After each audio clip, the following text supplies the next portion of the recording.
Aku pernah jadi debt collector. Wow. Makanya aku kalau khotbah kemana-mana aku bilang sorry ya kalau ada yang pernah saya datengin dalam kapasitas saya sebagai debt collector. Gue lihat dari spion, cantik juga nih cewek. Gitu. Wow, jadi love at the first sight dong. Ya begitulah gitu. Tapi rada-rada ngeri-ngeri sedang. Dengar lagi dia. Udah ngomongin HP. Tapi sebelum di FX Kama Sutra kita. Kama Sutra ya. Gereja lu di mana Kama Sutra? Bisa nggak sih gereja tuh bebas gitu misalnya dari politik gereja, politik organisasi lah, yang akhirnya menghambat pemberitaan firman kepada jemaat. Pelayanan itu miliknya Tuhan kok. Iya. Jangan kamu genggam. Iya. Gitu. Jangan kamu mau jemaat itu dipertunangkan dengan kita. Tapi pertunangkan itu dengan Yesus.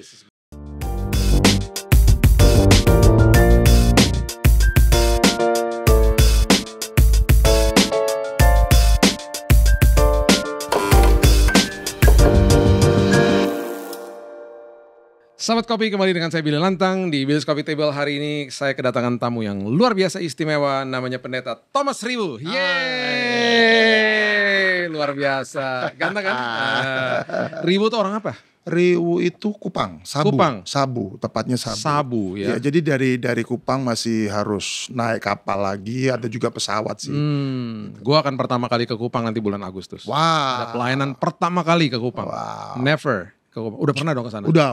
Kupang ya? sih beberapa kali. Besar di Kupang? Enggak, besar di Surabaya, Lombok. Surabaya dan Lombok. Oke. Jadi ngomong Jowo gitu. Jawa. Iya ta. Iya ta. Kita orang Surabaya kan gitu ngomongnya. Iya benar. Jadi Mama Jawa.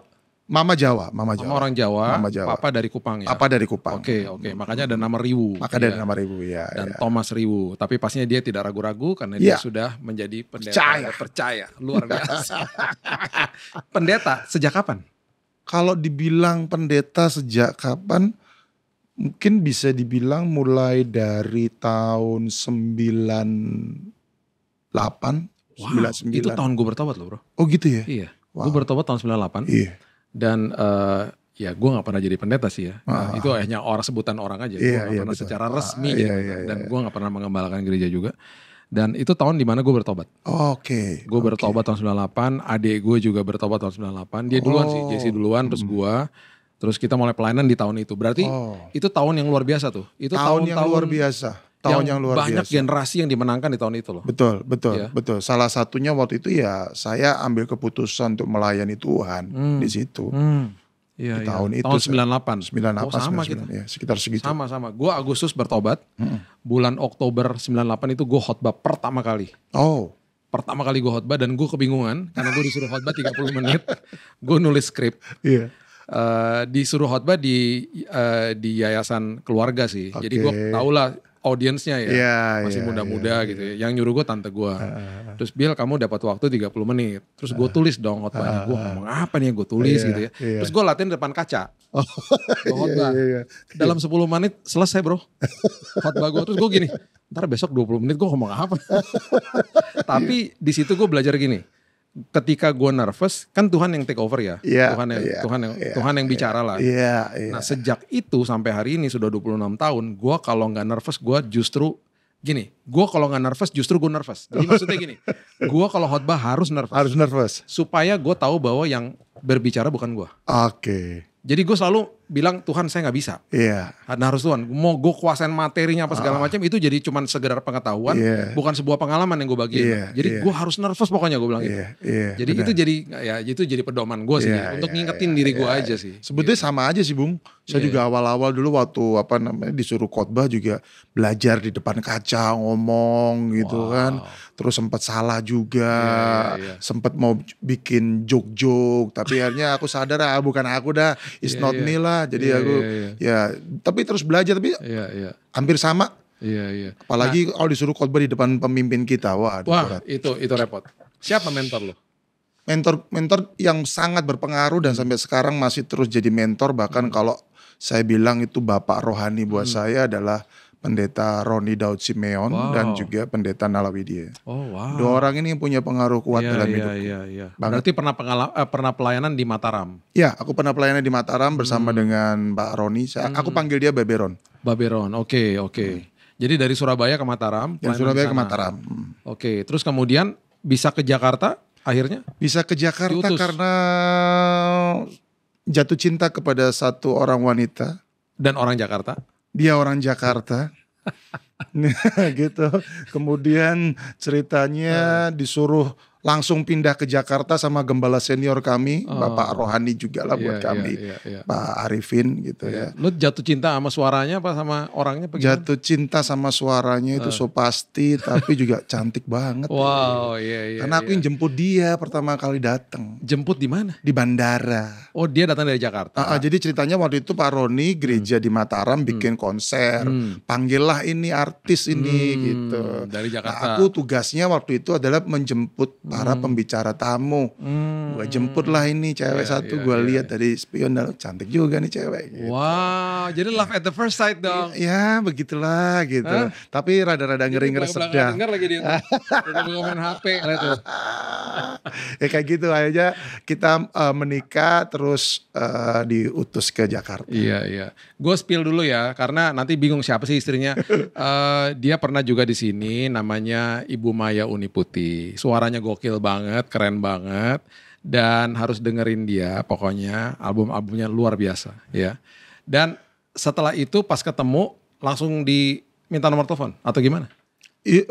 Atau keep in touch-nya gimana?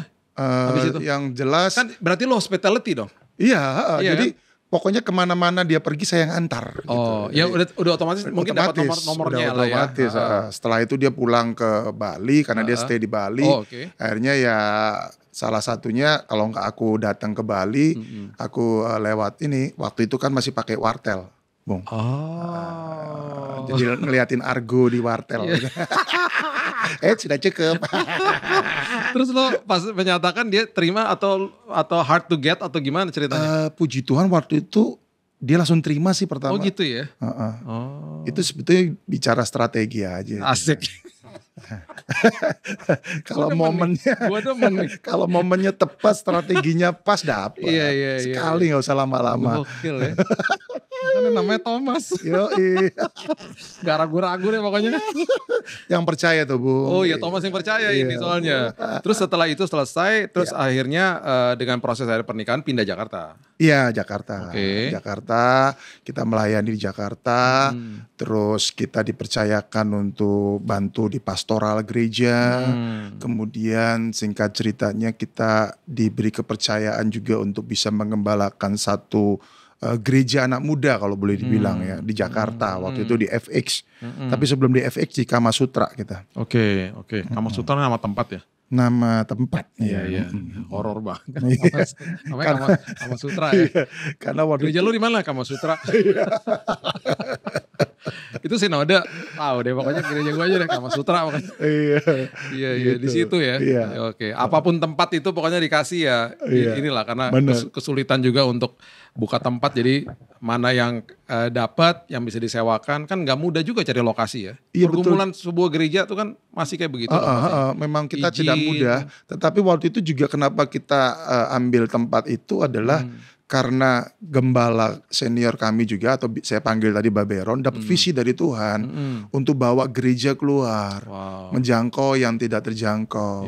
Satu jiwa itu berharga.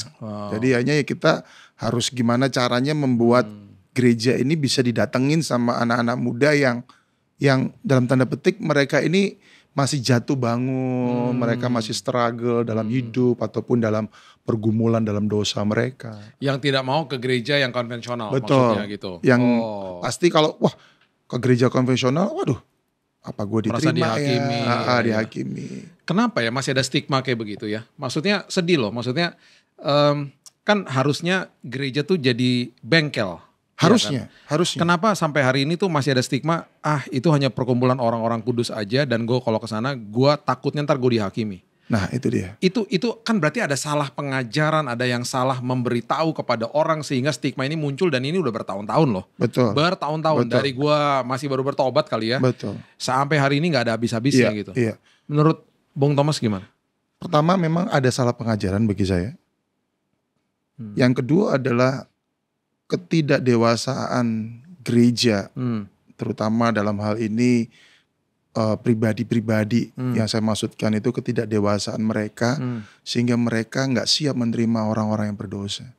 Yesus itu datang untuk orang berdosa kok. Iya, jelas. Iya. Lukas pasal 5 jelas bilang, Iya, Bung.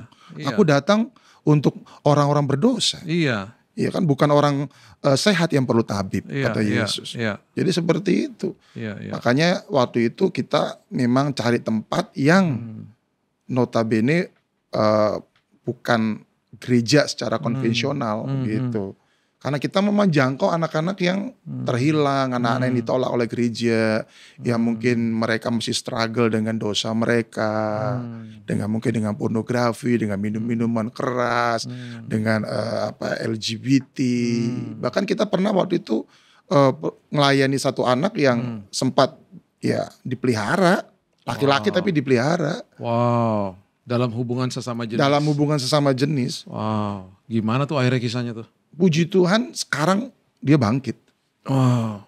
Dan sekarang dia punya usaha sendiri. Nah itu. Kuncinya apa? Berarti kan kuncinya penerimaan. Betul. Bener gak? Betul. Kalau yang tadi stigma tuh berarti kan kayaknya gereja tuh eksklusif. Tetapi ketika gereja menjadi sebuah titik di mana orang bisa balik, berarti kan kunci penerimaan. Betul. Bener ya? Itu yang terjadi dalam hidup saya dan istri. Dalam hal ini saya diterima oleh Baberon, saya diterima oleh Babenala, dalam keadaan saya yang secara ukuran dunia nothing. Aku udah pernah lari Bung dari pelayanan. Wow. Aku pernah jadi debt collector.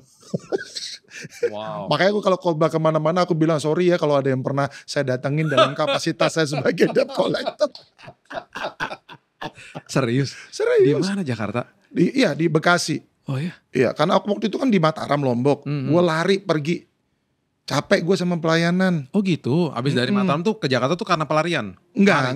Kalau yang tadi beda. Jadi sebelum kenal sama istriku Maya, itu aku kan sudah pelayanan gitu. Akhirnya aku capek, terlalu banyak aturan. Harus kasih perpuluhan lah, harus doa puasa lah, harus bangun pagi lah. Aku pengen bebas karena masih muda toh gitu loh. Jadi gitulah. Tapi itulah akhirnya yang membuat aku bertobat adalah penerimaan itu tadi. Kenapa ya justru aturan-aturan seperti begitu tidak membebaskan orang? Makanya Yesus bilang kuk yang kupasang ringan. Iya kan? Betul. Kenapa? Kalau dibilang kenapa? Karena pertama ketidakmengertian kita sebetulnya. Waktu itu kan ketidakmengertian saya. Saya berasa itu sebuah aturan yang justru mengikat. Tapi sebetulnya itu memerdekakan. Betul. Makanya Yesus sendiri berkata pikulah kuk yang kupasang kan. Ya, tapi mungkin di dalam sistem pengajarannya ada cara yang salah. Betul. Sehingga seolah-olah keterimanya sebagai aturan. Benar. Bukan sesuatu yang maksudnya gini loh. Kalau hubungan sama vertikal sama Tuhan itu kan kita harus belajar terima kebaikan Tuhan supaya kitanya full di sini baru kita bisa memberi. Kan gitu. Kalau hanya diberikan kamu harus begini, sementara nggak diajarin bahwa Tuhan tuh baik banget, Tuhan tuh sayang sama kamu, kamu belajar terima dulu seperti Maria duduk dulu, kamu langsung skip itu adalah kamu skip langsung ke pelayanan seperti Marta, itu jadi kosong lama-lama. Makanya itu kita terima dulu, setelah kita terima, yang kita lakukan kita bimbing dong, gitu. Kita kasih kesempatan dia. Ada saatnya dia fail, gagal. It's okay, jangan hakimin dia. Terima dia. Aku pernah gagal kok. Dalam hidupku aku pernah gagal. Bahkan dalam hidup saya pernah ada di persimpangan. Disitulah sosok Nalawi dia nemuin saya, ngangkat saya, ngarahin saya.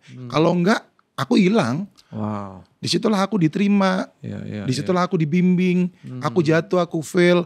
Dia kasih kesempatan lagi, diarahkan lagi, dimuridkannya lewat kehidupan sehari-hari. Dan itulah yang Yesus lakukan kan sebetulnya. Wow, dari debt collector jadi pendeta. Makanya lo kalau khotbah bilang mohon maaf kalau pernah gue dulu bertagih. Bener, karena aku punya sahabatku itu kakaknya ketua preman di salah satu wilayah. Wow. Jadi tiap malam aku masuk diskotik sama dia, gua free semuanya. Gitu. Habis itu dia lihat aku, wah ngapain lu cuma ikut-ikut gini aja. Udah lu kerja juga sama gua. Kemana bang? Udah ikut aja. Di situ aku baru tahu ternyata debt collector juga nih orang. Ya udah semenjak itu aku ikut sama dia kemana-mana.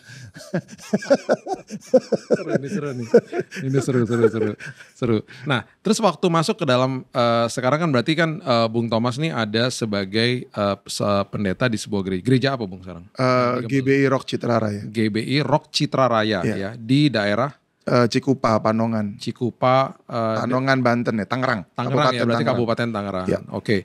Nah, kalau misalnya sekarang ada di dalam sebuah tempat organisasi gereja, nah kan banyak juga orang mulai kasih tahu bahwa ya membuat juga stigma bahwa gereja banyak politiknya dan lain sebagainya. Nah, ya pastinya nggak semua gereja begitu. Betul, setuju. Kita nggak bisa melabel semua gereja nggak begitu. Betul ada tapi nggak semuanya. Nah, sebagai orang yang ada di dalam organisasi gereja, bagi Bung Thomas tuh kalau dikatakan politik tuh apa sih politik gereja? Dan bisa gak sih gereja tuh bebas gitu misalnya dari politik gereja, politik organisasi yang akhirnya menghambat pemberitaan firman kepada jemaat. Yang akhirnya membuat orang-orang di atasnya bertengkar lah, cari-cari kekuasaan lah, gara-gara uang lah misalnya kayak gitu-gitu. Seputar itu terus. Akhirnya kan ini korbannya jemaatnya gitu. Saya belajar gini Bung, agenda kita cuma satu, agendanya Yesus. Oke. Kalau orang berpolitik, dia pakai agendanya siapa sih? Di gereja ada orang bilang, di gereja ada politik. Ya saya harus akuin. Betul. Secara organisasi gereja, saya sudah pendeta penuh. Saya tahu itu. Saya tidak menutup mata akan hal itu. Tapi sekali lagi, nggak semua gereja seperti itu. Betul. Tapi kalau orang menyadari bahwa politik itu adalah politiknya Yesus, dalam arti agendanya Yesus yang harus kita kerjakan, maka segala sesuatunya itu mendatangkan kemuliaan kok buat Tuhan. Bukan keuntungan buat diri sendiri. Salah satu simpel sederhana yang saya belajar dari Bapak rohani saya, Mbak Beron dan Mbak Benala. Mereka selalu ngajarin kepada saya begini, pelayanan bukan milik kita kok. Wow. That's true. Aku masih ingat dulu Mbak Beron bilang gini, Thomas ingat baik-baik. Saya disuruh lihat matanya dia, kemudian dia bilang sama saya, ingat saya baik-baik Thomas. Pelayanan jemaat itu jangan kamu giniin. Wow. Tapi jangan kamu harus beginiin. Tapi diginiin. Itu bagi aku, that's good. Itu sesuatu yang jelek. Artinya apa? Beliau sedang ngajarin kepada saya bahwa pelayanan itu miliknya Tuhan kok. Jangan kamu genggam. Gitu. Jangan kamu mau jemaat itu dipertunangkan dengan kita. Tapi pertunangkan itu dengan Yesus. Kalau dari Babenal, dia bilang gini, Thomas, kasih hatimu. Kasih perhatianmu. Kasih waktumu yang terbaik buat jemaat. Aku masih ingat sekali tuh dia bilang kayak begitu sama saya. Karena kalau kamu kasih hatimu, kamu kasih waktumu, yang ada di pikiranmu cuman Yesus dan jemaat aja. Nggak ada lagi kamu akan berpikir, wih gimana caranya aku mau bisa memperkaya diri. Itu sih Bung.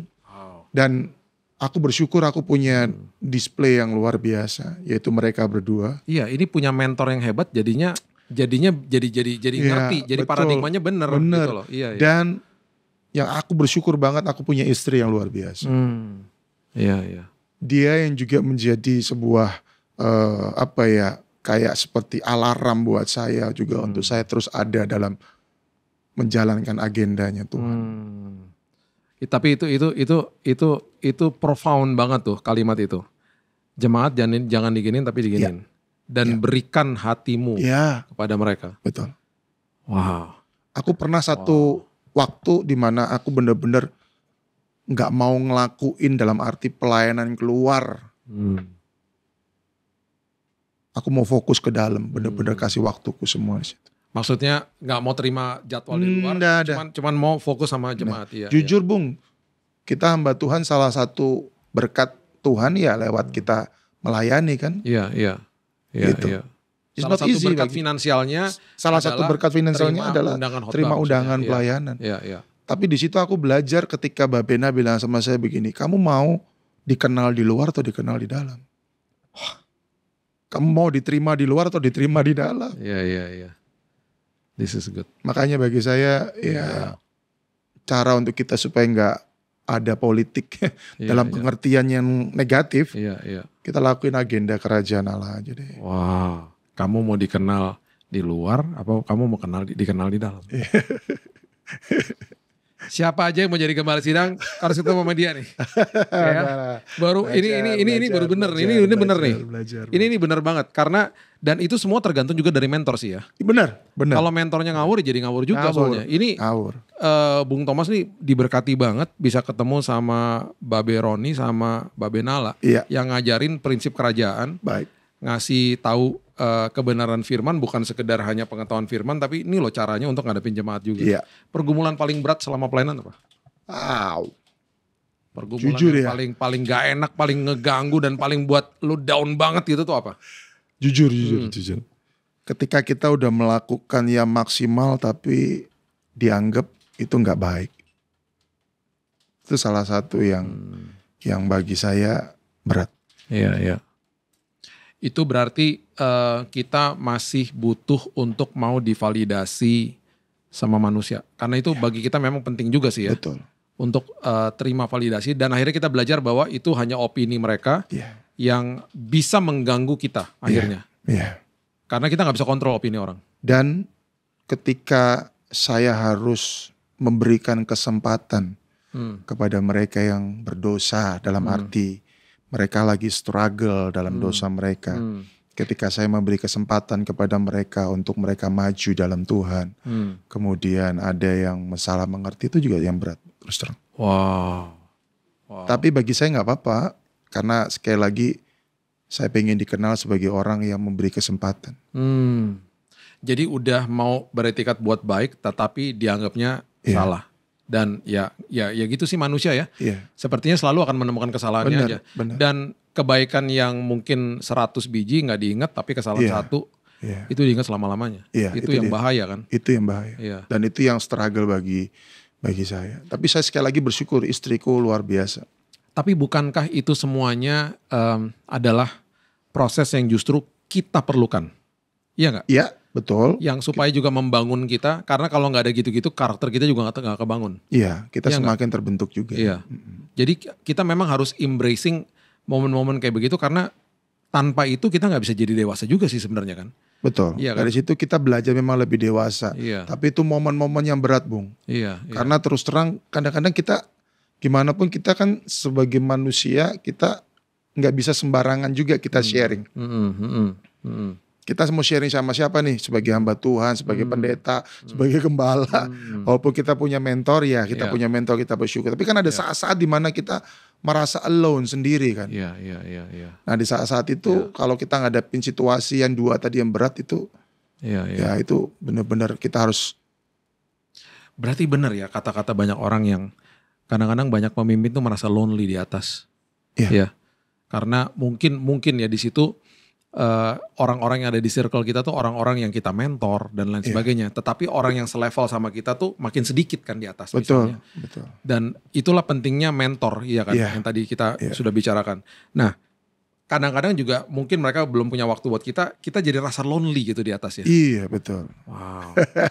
Dan itu yang penting dan itu sesuatu yang bisa menjadi sesuatu yang kritis bagi kehidupan seorang pemimpin ketika dia tidak ada akuntabilitas sama orang-orang yang selevel sama dia. Makanya kalau saya ditanya gimana caranya, pertama saya bersyukur saya punya seorang penolong yang luar biasa. Yang kedua saya mendisiplin terus diri saya untuk saya cuma bisa dalam hadirat Tuhan. Iya. Bagi saya itu tetap penting. Mungkin orang bilang doa lagi, pujian lagi. Tapi bagi saya itu powerful. Karena saya ngalamin. Itu jantungnya. Benar. Iya. Kita apalagi yang kita mau. Waktu kita lonely apalagi yang kita mau. Cuma di dalam hadirat Tuhan. Iya.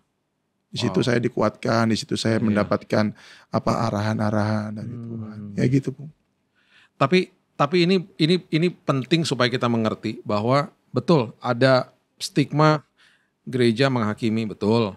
Ada stigma gereja ada politik, betul. Tetapi sekali lagi yang perlu kita luruskan adalah tidak semua gereja begitu, ya kan? Hanya sebagian kecil aja yang begitu.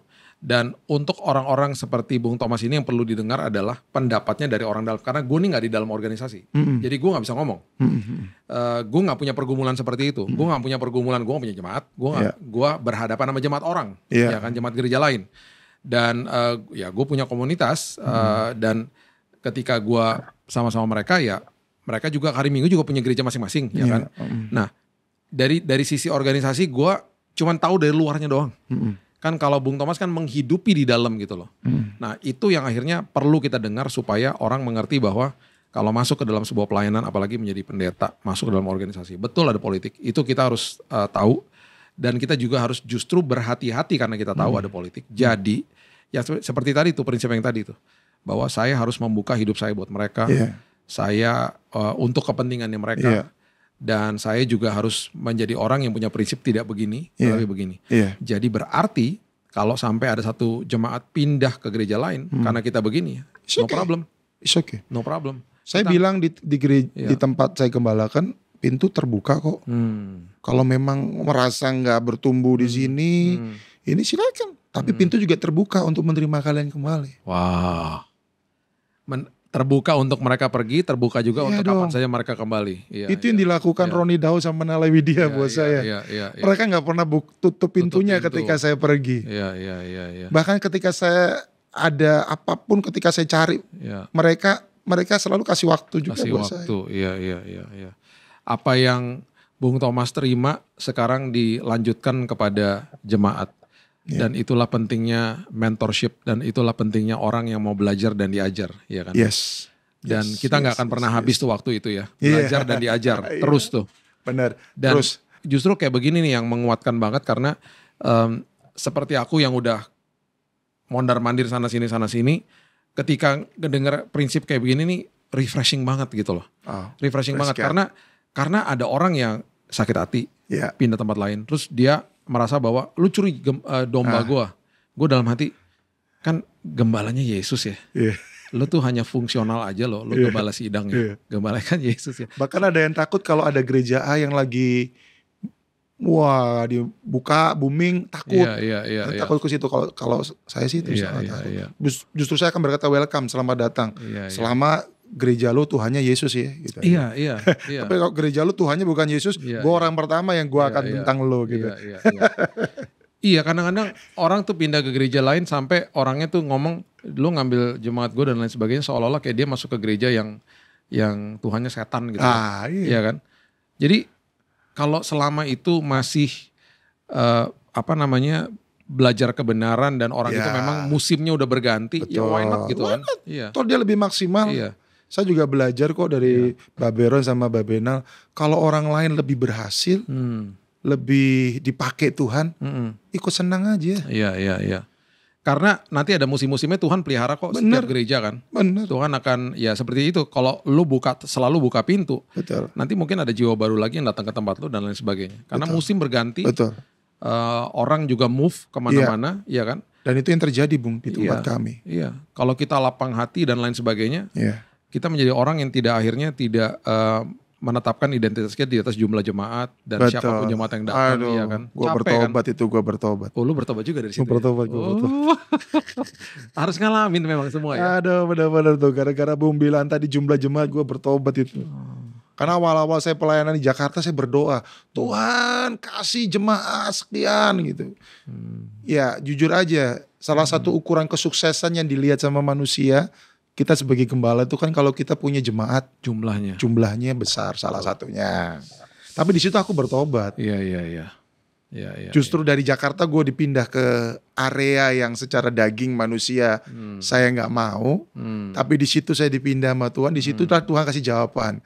Kamu mau yang berkualitas atau yang berkuantitas? Wah, kamu mau itu yang aku bertobat atau berkuantitas? Iya itu dia Bung. Makanya di situ saya bertobat. Makanya sekarang saya nggak berdoa lagi Tuhan kasih aku jemaat yang ratusan ribuan atau apa enggak. Aku cuma minta Tuhan kasih orang-orang yang berkualitas, murid Kristus yang siap menjalankan amanat agungmu. Iya. Bagi aku itu. Iya. Karena itu justru yang berdampak. Dan aku lebih suka ketika ada orang yang lebih hebat, yang bisa aku create atas kemurahan Tuhan, dia menjadi lebih hebat dari saya lebih suka. Daripada saya punya jemaat ratusan ribuan. Iya. Jadi Bung Thomas kalau sampai satu hari ada orang yang khotbahnya lebih banyak pengikutnya dan lain sebagainya. Saya akan tepuk tangan buat dia. Guys, tepuk tangan dong. Haleluya, luar biasa. Mari kita masuk ke dalam perjamuan. Luar biasa nih. Udah kayak ibadah gak sih rasanya? Gue kayak dengerin khotbah lo langsung nih di sini. Belajar Bung. Keren. Terus belajar. Tapi ini mesti diundang nih kalau ada seminar hamba Tuhan, ini mesti diundang nih ya. Mesti diundang untuk kasih pengarahan seperti begini karena bagus banget. Hati seorang gembala yang sadar bahwa ya identitas gue tuh tidak di atas itu semuanya gitu loh. Malah berikan aku yang berkualitas bukan yang berkuantitas. Itu kan waduh. Pernah rasa terintimidasi dong dulu kalau ketemu sama orang lain yang berapa lu jumlah jemaatnya? Kan itu dia. Gitu kan? Itu dia.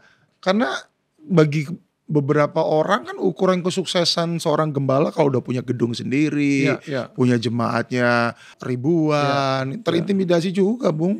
Makanya saya berdoa seperti itu, ternyata doaku salah.